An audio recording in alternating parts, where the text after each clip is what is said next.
The Luthier's Redemption. Prologue, the note that wouldn't burn. They said the flames took everything, the cedar-scented shop, the 6 violins set to sing their first songs, the hand-cranked grinder, the jars of resins warming on the hot plate, the photographs of students standing bright-eyed beneath posters for concerts. They said the fire swallowed her life whole. But in the ash of the counter where customers used to rest their palms, the fire left a single curled page from a notebook. On it, a line of music, 4 bars, inked lightly in her small, precise hand, rising, then pausing, a breath held at the edge of resolution. The firefighters found it, and one of them, tired enough to be tender, tucked the charred scrap into a plastic evidence sleeve and slid it to her. "It's something," he said. Mariela brushed a thumb over the smoky plastic and felt how the paper's roughness caught on her skin. It felt like a promise the fire had failed to swallow. The next morning, the city woke to headlines: local Luthier shop destroyed in night blaze, possible solvent explosion. The photos showed blackened beams like rib bones, and a skein of police tape cut in the frame. By noon, a second headline swallowed the first. Fire linked to insurance fraud scheme. Anonymous source alleges recent policy increase. A third headline added spice. Luthier had history of risky practices, says former mentor. The source was her old teacher, the man who had first shown her that wood could sing, that hands could be taught to listen, Master Rinaldi. By sunset, the internet decided. The comments hardened into a verdict. Her phone filled with messages from students, kind and careful, from strangers, not. Her bank, cooler than kindness, froze her accounts pending investigation. By midnight, only the single page saying, a thin voice beneath the sirens and static, 4 bars. The melody rose, paused, and waited for a resolution that hadn't arrived yet. Mariela tucked the plastic sleeve into her coat and left the ruins of her shop to the rats and the moon. Chapter 1. What She Lost. Before the fire, the shop walls were a fresco of slow work, wood hung on pegs like fruit, maple backs tracked with flame, spruce tops pale as bread. Varnish jars lined the windowsills where the sun could wake them. On the back wall, her workbench made a tidy geography. Gouges in a felt-lined tray, small planes burnished from years of palms, a well-worn napkin of chalk dust, a bone folder smoothed by 1,000 bindings. A cracked coffee mug held a chorus of pencils, their erasers chewed to little moons. Students drifted in after school, after shifts, after heartbreaks. They leaned their cases against the chair legs, put their hands on the counter, and trusted her to fix small injuries. The half-sprung seam, the wolfish buzz at F-sharp. She repaired instruments and moods, letting people talk while the plane whispered, while the rehairs took, while the glue cooled into a joint stronger than the wood around it. She named each violin she finished, never grand names, never saints or storms. She called them simple things: sparrow, biscuit, rain, names you could speak gently. She kept a ledger, dates, wood species, the exact color her varnish landed at, chestnut with amber, tea-colored river bottom. She wrote the names of buyers and the songs they played the instruments' first night home. She wrote, for future eyes, notes only she would understand: Sparrow prefers humidity. Biscuit likes a bow attack that feels like comedy. The shop felt like a life designed on purpose. After the fire, the days became cold noodles eaten over the sink. She moved into the corner of a friend's one-bedroom, the makeshift bed, a thin mattress on the floor. She tried to relearn sleep. The news called, asked for comments. She said she was innocent. The reporter, who was new and eager, sent back a draft asking if she'd like to add greater specificity to your denial. She didn't reply. Rinaldi, her former mentor, told a camera what he needed to tell himself. Mariela was brilliant but impatient. She cut corners. He said it crisply, in that clean Italianate sorrow. He said, "You love students, but you cannot vouch for their choices." The developer who owned the block, a man with a taste for blue suits and blue statements, announced he would rebuild. Bigger, brighter, safer. He told a crowd, "I had big plans to bring more culture to this corridor. That dream will continue, just with better sprinkler systems and better partners. She watched all this and counted her breaths. She knew two things. The fire hadn't come from her varnish pots. She used alcohol-based resins, yes, but she was careful and her pots were off at night. And there had been footsteps on the stairs after she locked the shop at dusk. She'd heard them from her back, a heavy tread in a place that should have been sleep-in. She told the fire investigator. He wrote it down. She watched him not believe her. Chapter 2. What was taken? The first letter came, bore a seal and formal spacing, a summons to answer questions. It sat on the kitchen table beside receipts for groceries and a rejection notice from her bank. She went to the appointment. The room smelled like a copier. The people inside asked her questions about solvents, policies, the exact time she locked the door. She told the truth. The truth, bare and thin, looked guilty under those lights. The second letter was handwritten and smelled faintly like cologne. It arrived without return address, addressed to Mariela A., in a looping, old-fashioned hand she recognized as Rinaldi's secretary's. Inside, I'm sorry for your troubles. Please do not visit the workshop. This is for the best. The third letter was a check from a former client who could afford to be generous. The memo line read, "Keep building." The check was large enough to pay a month's rent on a tiny studio and buy a used set of tools. It was almost enough to undo shame. She tore it in half and then back again, taped it carefully, and walked to the bank. She rented a studio nowhere near where her shop had been. The room had a view of a brick wall and a sky the size of a postcard. She put her bench under the little square of blue. She sharpened her gouges until the bevels polished bright. But wood needs time, and time needs money. And what she had now were meetings with officials and calls from reporters. She could not work when panic paced in the room, when the phone throbbed, when the words fraud and reckless and alleged threaded the air like gnats. She took a job reherring bows for an orchestra's school program. She took a second job restoring battered student instruments for a district with no budget and a band director with a dishwasher's patience. At night, when she was too tired to fear, she would take out the charred plastic sleeve and look at the 4 bars. They felt like a key she couldn't yet turn.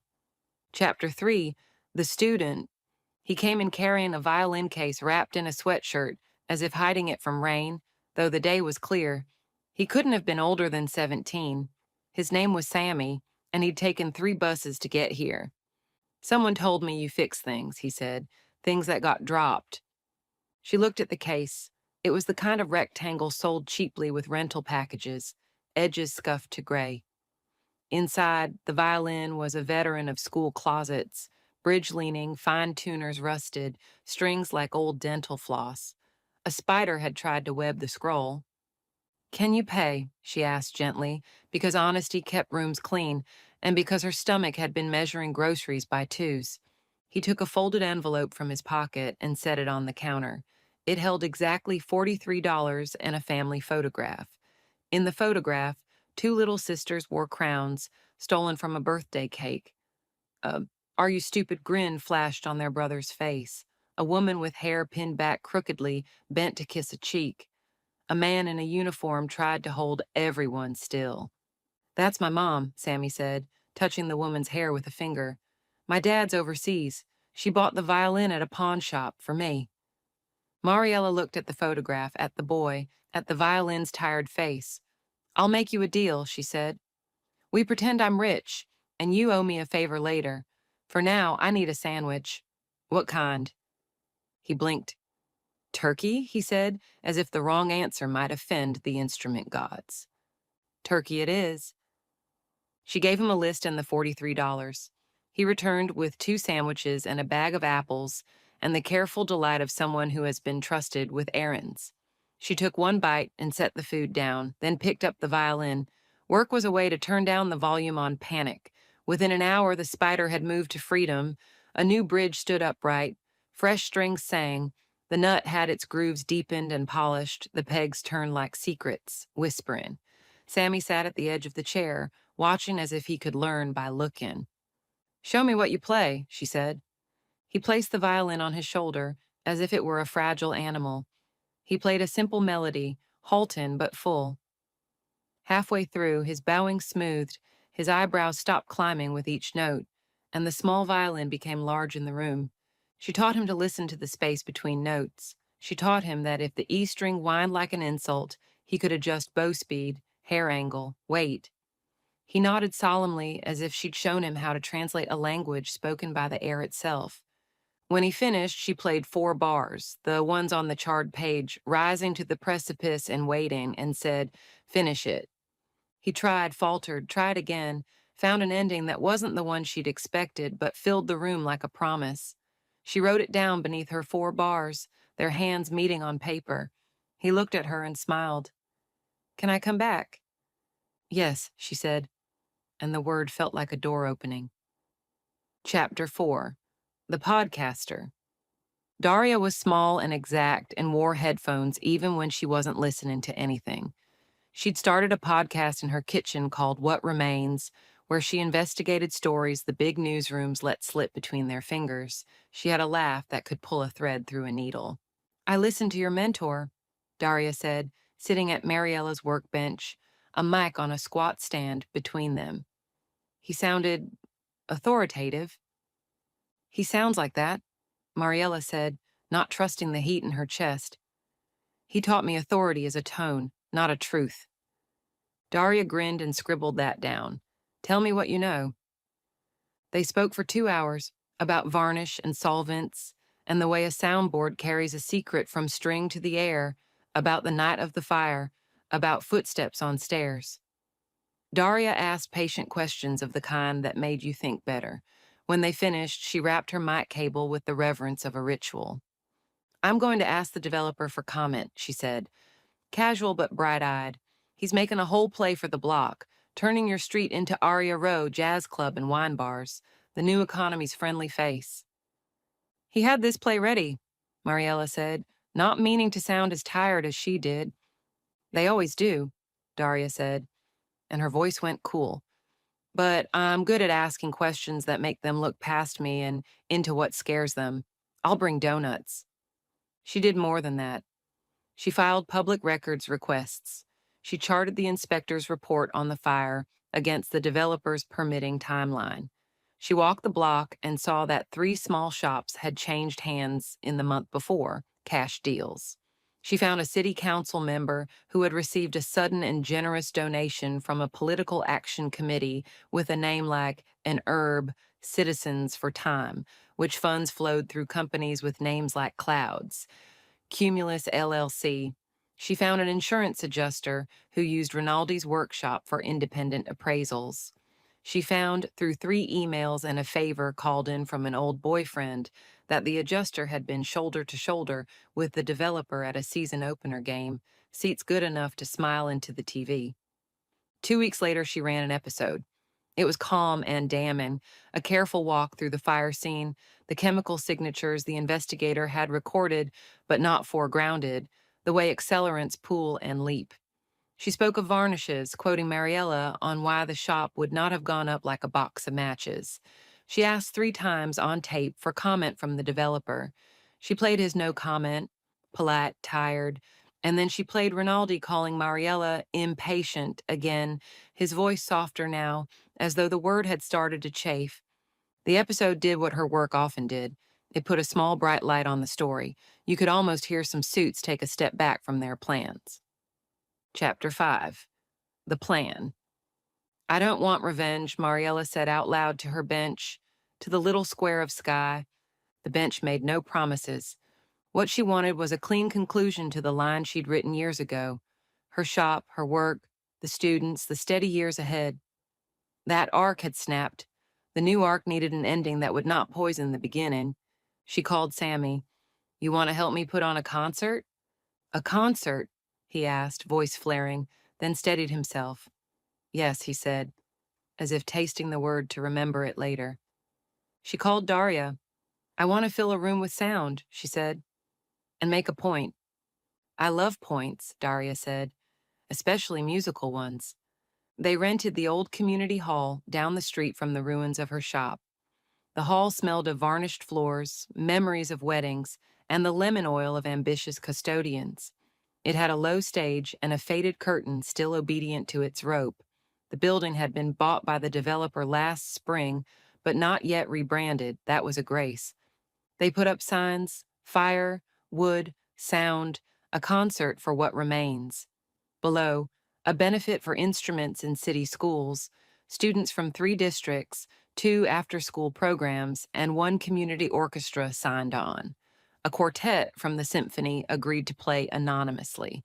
A dancer offered to choreograph a piece with chairs. Instruments would be people, and people would be instruments.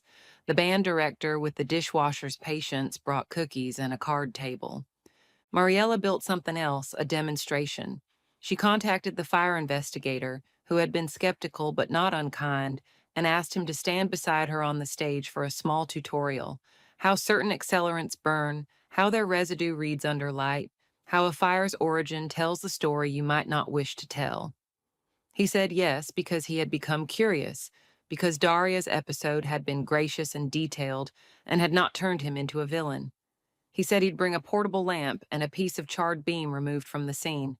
She also called Rinaldi. "I'd like you to come," she said, surprised at her courage. There was a long inhale, a memory of cigarette smoke. "To be accused?" "To be asked," she said, quiet and steady. "And to answer." "You plan a spectacle." "I plan a song," she said. "You taught me that a song can be a kind of court." He did not answer then. "I do not perform any more," he said, using the old man's passive tense to move away from blame. "Then just sit," she said. "Sit and listen. I'll save you a chair." She told him where it would be. Chapter 6, the night before. On the floor of her studio lay the instruments she had rescued from closets and cabinets, their varnishes clouded with time.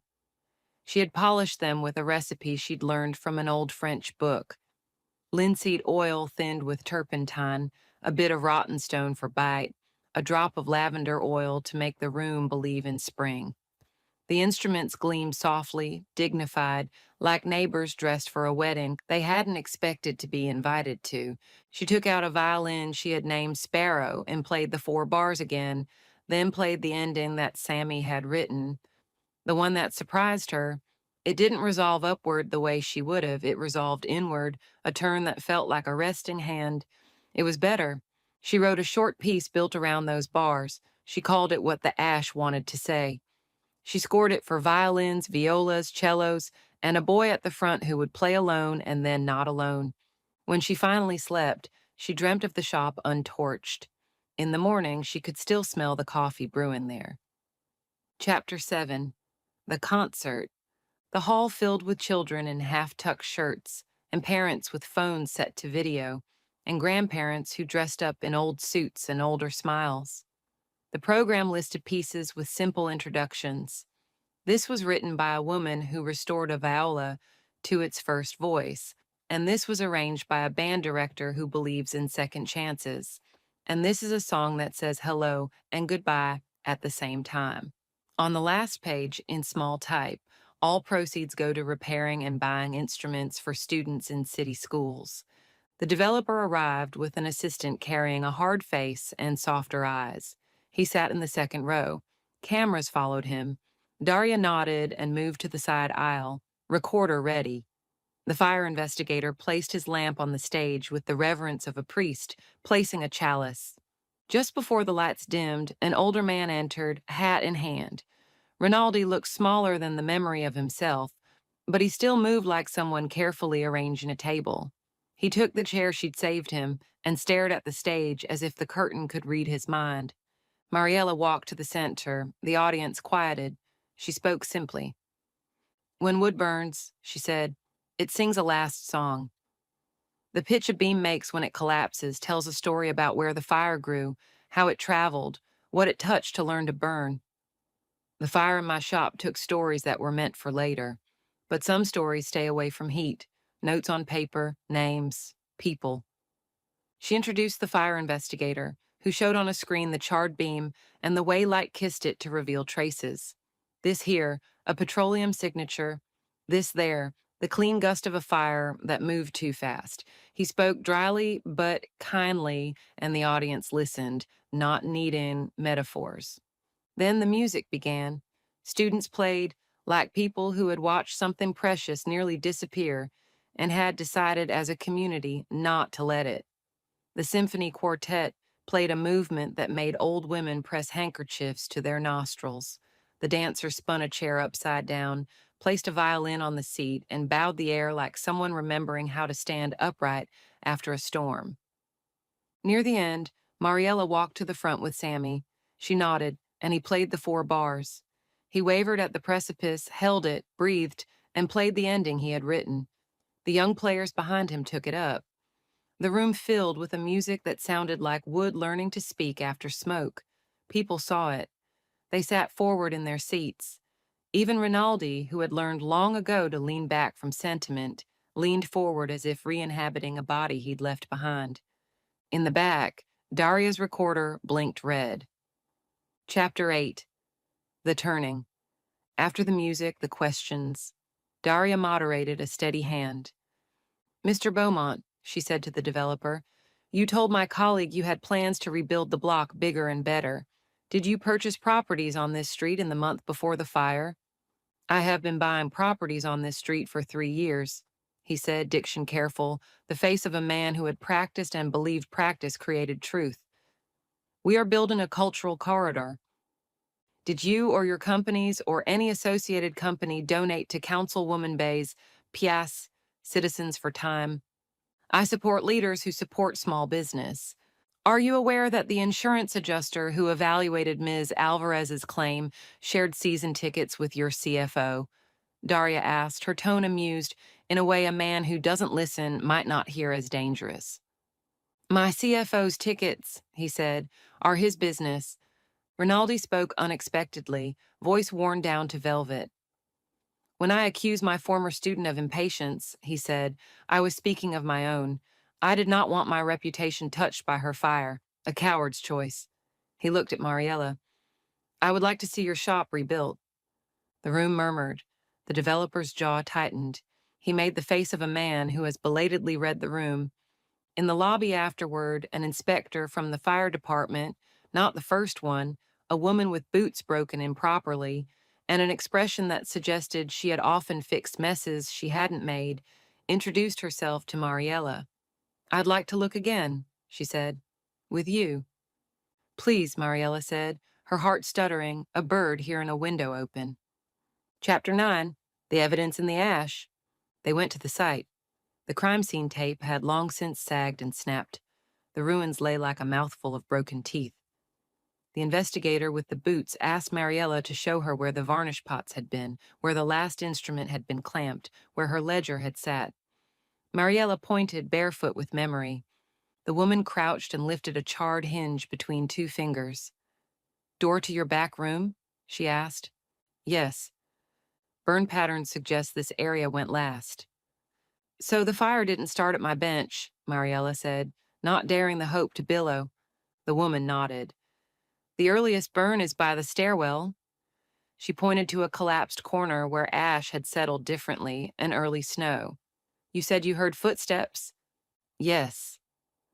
The investigator pulled a small Ziploc from her pocket, gloved up and scooped ash from the baseboard.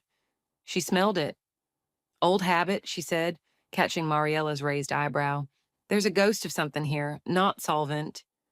She looked tired in the professional way. "We'll test it." They did. In the lab, traces of an accelerant inconsistent with instrument varnishes but consistent with certain commercial cleaning agents appeared, and those agents had been used by the contractor who handled cleanups for the developer's other properties. The contractor, a man who liked to be paid on time and bragged too much when drunk, was asked direct questions by a city attorney who owed Daria a favor from when Daria had gotten her brother out of a public shaming. The contractor, eager to keep himself out of confinement, gave names. One of those names was the insurance adjuster. The other was the developer's security manager, a man whose stride on stairs was heavy. A third name floated up later, unexpected and unkind. Rinaldi's assistant, the secretary with the looping hand, who had provided after-hours access to an evaluator on the night in question in exchange for a gift card and the attention of people who smiled at her like sunlight. Rinaldi's face fell in a way that made Mariela look away.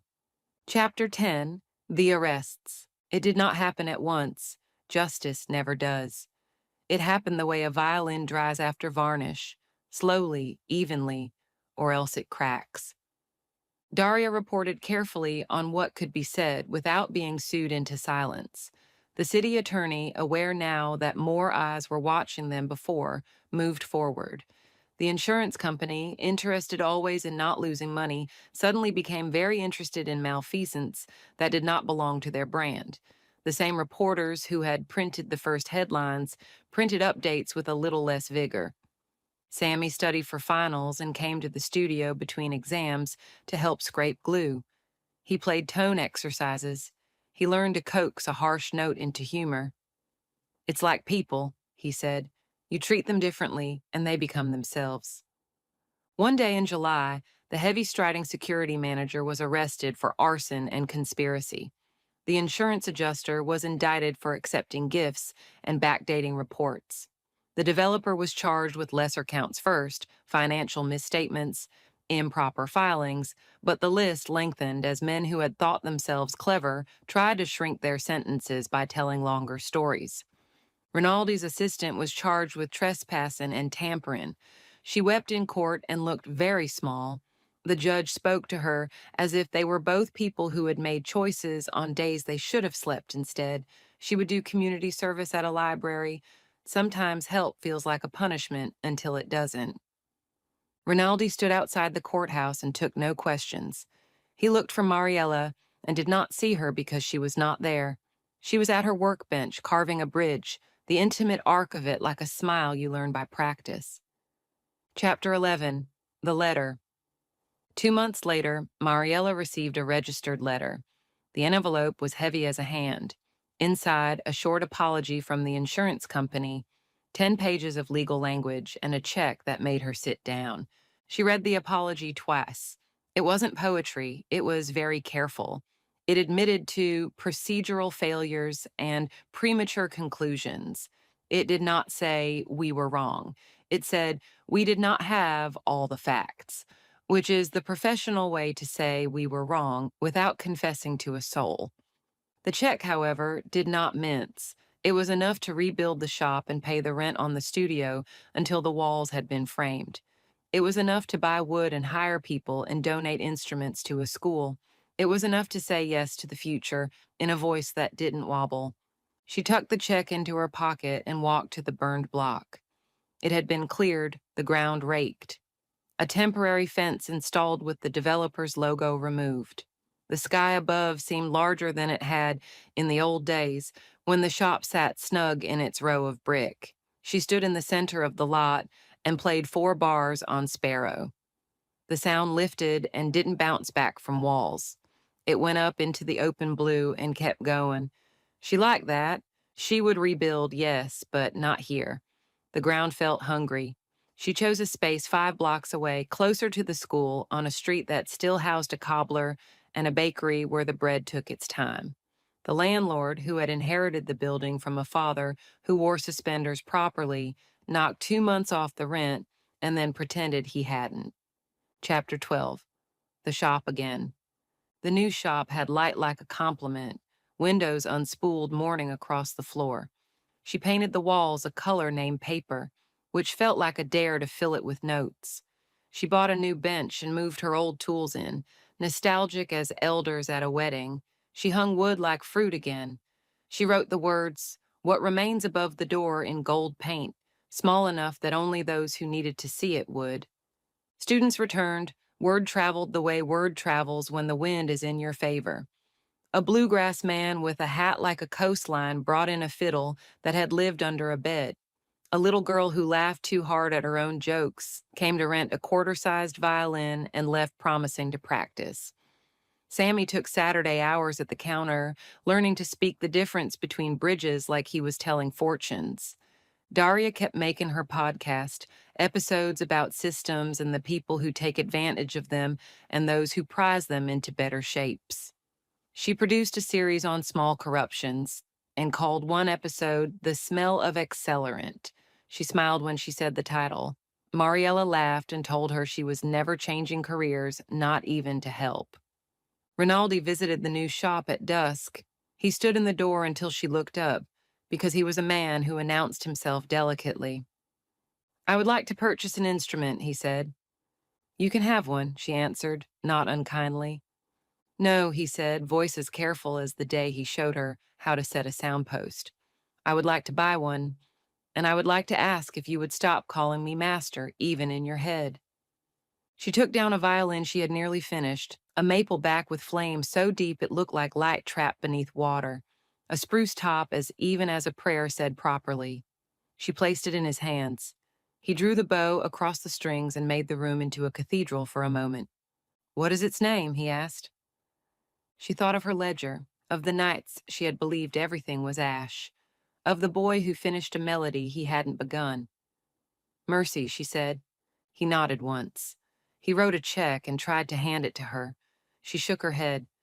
He understood and placed the check on the counter, turned and left his hat on the peg by the door, then came back to retrieve it, which made them both smile.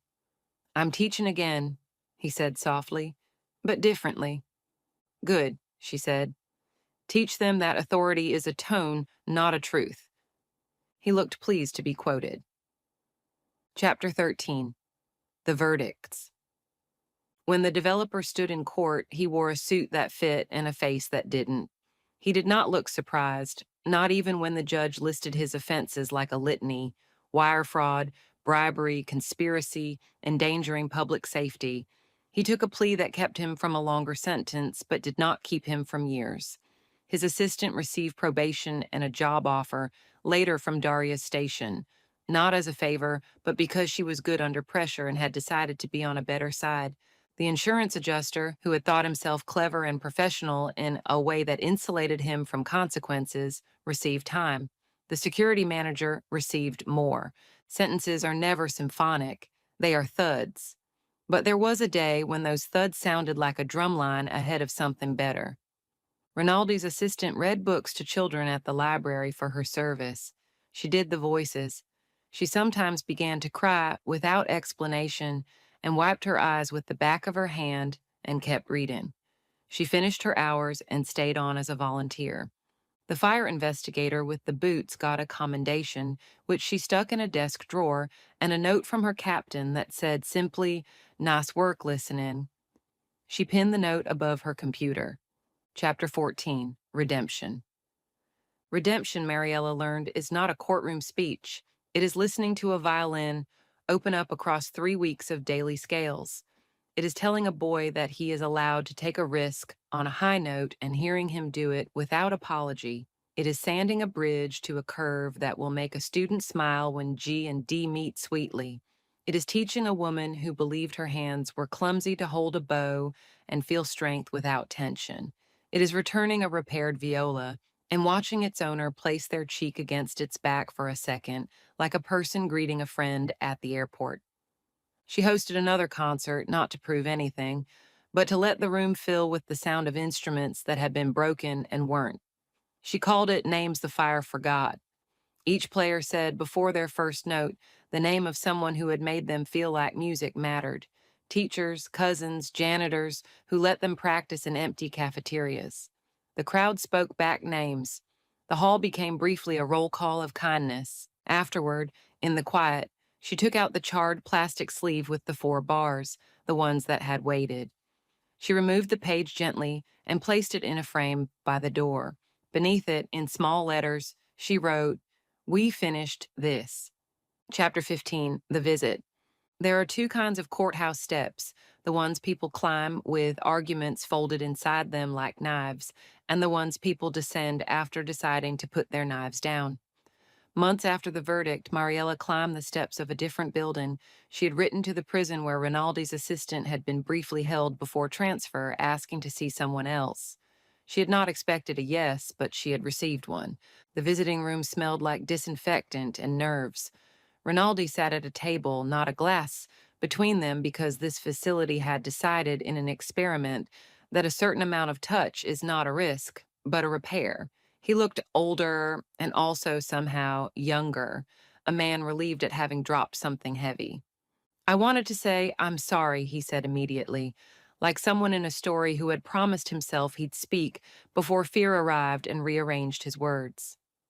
"I did not set the fire, I did not plan it, but I joined the choir that sang your guilt. That choir had many members. I sang in tune." "You did," she said, not forgiving yet, just stating a fact. "You also came to the concert." He looked grateful for that ledger she kept, where kindnesses were debits against harm. "I would like to teach with you," he said suddenly, surprising them both. "Someday when I'm allowed to stand in a room without keys." "Maybe," she said, smiling in a corner of her mouth because the idea felt like a joke told by a very patient God. He asked about her students. She told him about Sammy, who had finished the melody. She told him about the little girl who practiced her bow hold in the mirror and scolded her own reflection gently. She told him about the bluegrass man who brought peaches as payment and never left without tuning every instrument on the wall by ear, a kindness she had tried to refuse and had decided instead to let be. When she left, she did not feel clean. She felt accurate. That was enough. Chapter 16. The Future. Tenses. The shop held seasonal lights. In autumn, the window-framed leaves across the street as bright as varnish new in the sun. In winter, the room smelled like coffee and wool. In spring, students came in with hands smelling faintly of the air and tracked promises over the floor. In summer, the door stayed open, and the bell above it became the smile of the neighborhood. A letter arrived on heavy paper without logos. Inside, a single sentence from the young inspector with the boots. I listened. Mariela pinned it beside the other note, choosing to make a small gallery of simple sentences that had turned the world incrementally. Sammy played his first recital as a soloist. He wore a suit that had belonged to his uncle, the sleeves hemmed, and shoes he had shined until they reflected back small versions of the lighting rig above the stage. He played the 4 bars and their ending without announcing them. Those who knew, knew. Afterward, he stood in the lobby and shook hands, as if all the compliments were birds landing on him carefully. Daria released a final episode in the series, a gentler one about what people do after headlines. She recorded in the shop. In the episode, you could hear the room itself hum quietly, the noise of a place where people regularly decide to get better at something. Chapter 17. The last note of this story for now. Years on, a child will enter the shop carrying a plastic recorder with a crack near the mouthpiece, an apology already forming in his mouth. Mariela will take the recorder and the apology with equal seriousness. She will fix what can be fixed and replace what cannot. She will say, "Try again," and the child will, and the sound will be better than it was a minute before. He will think, "This is magic." He will be right. On a peg by the door hangs a violin named Mercy. It is not for sale. People play it, leave it, play it again. It sounds different for each person. Bright for those who need light, dark for those who want to feel steadiness under their feet. The ledger says, "Mercy changes to fit the hand that asks it a question." It is the only entry in the ledger that admits it might be wrong. The 4 bars in the frame by the door, smoke-kissed, rest above the heads of people who enter and leave. They see the notes, rising and pausing, then the written ending beneath. They do not always notice the tiny line penciled in later, barely there, a grace note, a breath, a reminder that even endings can be softened. If you stand in the street outside at dusk, the sound from the shop comes through the window like a story you half remember. It is a woman's life, wronged and then rewrited not by thunder, but by careful weather. It is a choir learning a new song, the old songs folded under like foundations, the rooftops holding the heat of the day. It is a note that wouldn't burn, holding, even now, the exact shape of a hand.